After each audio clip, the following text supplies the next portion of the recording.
Good morning. Welcome to Lake Tahoe.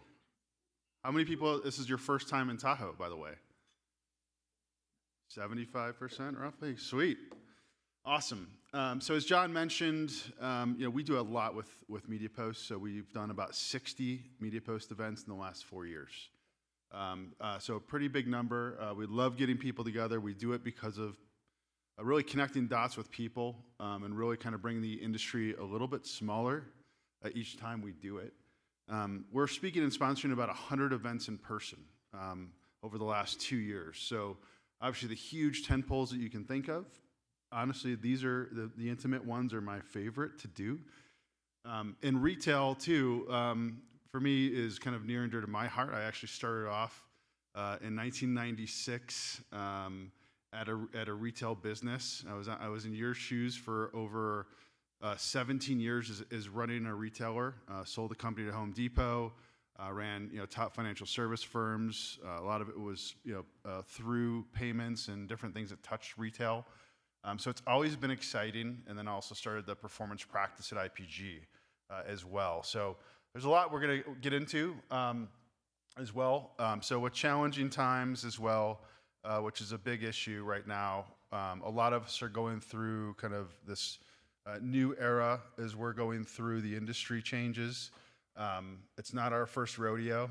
Wanted to share a couple of those challenges and trends with you guys just to kind of get stuff spurred. Stop us as well throughout the next couple days with questions. But the first thing, and I don't know if you guys know this, but the Godfather movie was actually filmed here in Lake Tahoe. So if you're going sailing, you're going kayaking, they'll probably show it to you. It was a summer house in the movie. So I really had to drop in a little love here from the Godfather as well. So in Detroit, we in Chicago, we get pretty stoked about like mafia-related stuff. I don't know why. But really kind of excellence is really, where execution comes together with experience, right? And there's really two ways that we all learn from experience, right? Our own experiences and other people's. I was just chatting with a friend of mine who actually ran Asia Pacific Walmart for the last 15 years, who just came back stateside as well. And we were talking, back home about kind of what he thinks, where are we at as an industry in the U.S. compared to other markets as well? And one specific one was omnichannel he talked about, and within inside of that, mobile and gaming specifically, gamification, and that ties into social as well. And he said really from where Asia is in a lot of areas, they're 10 to 15 years ahead of where the U.S. is as far as adoption, which is really quite interesting if you think about it. The technologies have been available, the adoption has been weaker. Right? And we were really kind of talking about why that is as well, and definitely can share some stories with you later on that. But really talking about customer experience at the heart of it. Again, it's really spins around really people connecting people. We'll talk about measurement, obviously, throughout the next few days and methodologies with measurement. There's a lot of testing fanatics in the room as well. I'm not the only one, hopefully. Sweet. But it's really about the balance as well of value and convenience. There's a lot of disruption happening right now, and so it's really a way to kind of stay centered on that. You'll see really kind of emerging trends, right, along different shopping formats for contextual search, shopping, video, right, and really intertwined into all that is shopping ads, right? How do I get from A to B as quickly as possible, right, as a user? And so there's a lot of changes happening. Voice, obviously, search is a huge change right now underway, not just on your phone, in your car, in your home, but it cuts through all generations. We're finding, too, a lot of younger kids, Gen X as well. That's the quickest way they're shopping for a product, right? It's not hands-on keyboard in some instances, even for desktop anymore, right? So, again, how are you being seen for voice when sometimes there's might be only one ad available, right? So how are you cutting through that clutter? Shopping and media networks, retail networks are not new. They've been around for over 50 years, right? With catalogs, inserts, different ways around that, stitch-ins, direct mail, right? So when you talk about media networks today, there's a lot of people trying to really, go after that arms race. And a lot of the biggest media networks in the world too have traffic problems, meaning they don't have enough, right? So there's definitely a lot of things as well that are underpinning that. But from a user experience perspective, what we're finding too, and just listening to the industry, is AI is okay, right? As long as it's explicit, right? As long as it's relevant, right? As long as you're capturing privacy as well.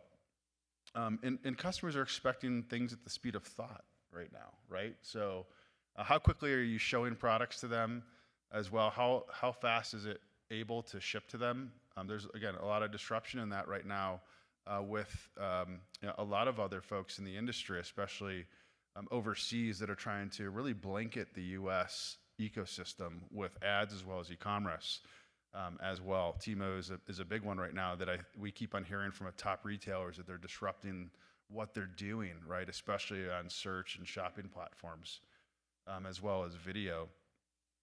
But really, media inflation is a big challenge that people are facing. We've seen studies, we've looked at our platform as well, and talking to our retailers. We were at the last month, the last 7 largest retailers in the U.S. With them as well, and this really impacts their path to profitability. Not for this year only, but especially when they're doing planning for, and all of us are doing planning for holiday, right? How is that going to look, right? When media inflation is rising anywhere from 5 to 7% across the board, across all tactics. Search is anywhere from 20 to 70% when you're looking at non-brand or competitive as well. But then brand is also getting impacted now, which is really interesting as well. So it really has retailers in this position of diversify or die as well. It's no longer just a need. It's no longer something you have to do. It's something that you must do as well. Cookies, right? So we've been talking about this for a long time, right? Now Google's latest stance on it is delayed, canceled. Right? Some airlines like that too, but but look, I mean, privacy is changing, right? I mean, you've already had Apple make the move, you've had mega players make the move, right? How are we going to target? How are we going to retarget people when those things change, especially with mobile devices as well? And so that's really, puts the importance on first-party data, right? And the onus of first-party data, and how are we activating that successfully? We'll walk through that as well over the next couple days throughout sessions. But let me share a little bit just about Admedia and how we fit into the ecosystem.